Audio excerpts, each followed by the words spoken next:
हम पढ़ेंगे मध्यकालीन इतिहास। टॉपिक है प्रथम मुस्लिम आक्रमण। 570 ईस्वी में मोहम्मद साहब का जन्म अरब के मक्का में हुआ था, जो इस्लाम धर्म के संस्थापक थे। 622 ईस्वी में मोहम्मद साहब मक्का से मदीना गए और यहाँ पर मुस्लिमों के कैलेंडर हिजरी संवत की शुरुआत हुई। 632 ईस्वी में मोहम्मद साहब ने पर्दा कर लिया, यानी कि उनकी डेथ हो गई। मोहम्मद साहब के उत्तराधिकारी और मुसलमानों के धर्मगुरु को खलीफा बोला गया। 712 ईस्वी में मोहम्मद बिन कासिम ने सिंध पर आक्रमण किया और सिंध के राजा दाहिर की हत्या कर दी। अरब से गया था मोहम्मद बिन कासिम।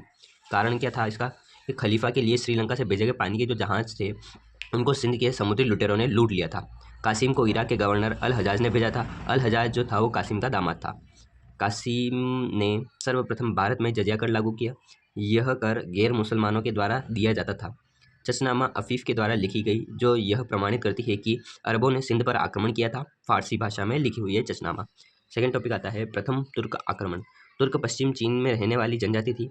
भविष्य में ये मुसलमानों के संपर्क में आए और इन्होंने इस्लाम धर्म अपना लिया। प्रथम तुर्क शासक अल्पतगीन था। इसकी मृत्यु के बाद इसका दामाद सुबुतगीन शासक बना।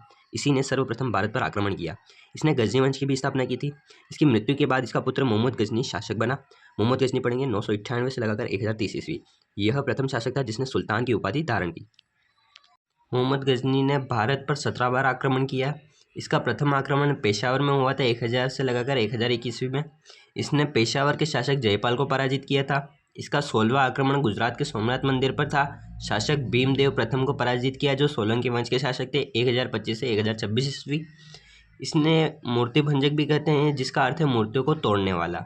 इसका 17वां आक्रमण सिंध के जाटों पर था, 1027 ईस्वी।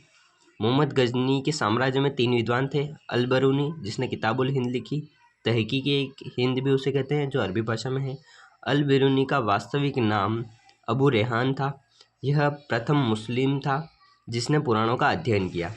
उद्बी, जिसने लिखी किताबुल यामिनी, यह अरबी भाषा में लिखी हुई है।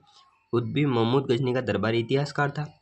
फिरदौसी, जिसने शहनामा लिखी, फारसी भाषा में। महमूद गजनी की मृत्यु 1030 ईस्वी में हुई तथा इसका मकबरा अफगानिस्तान में है।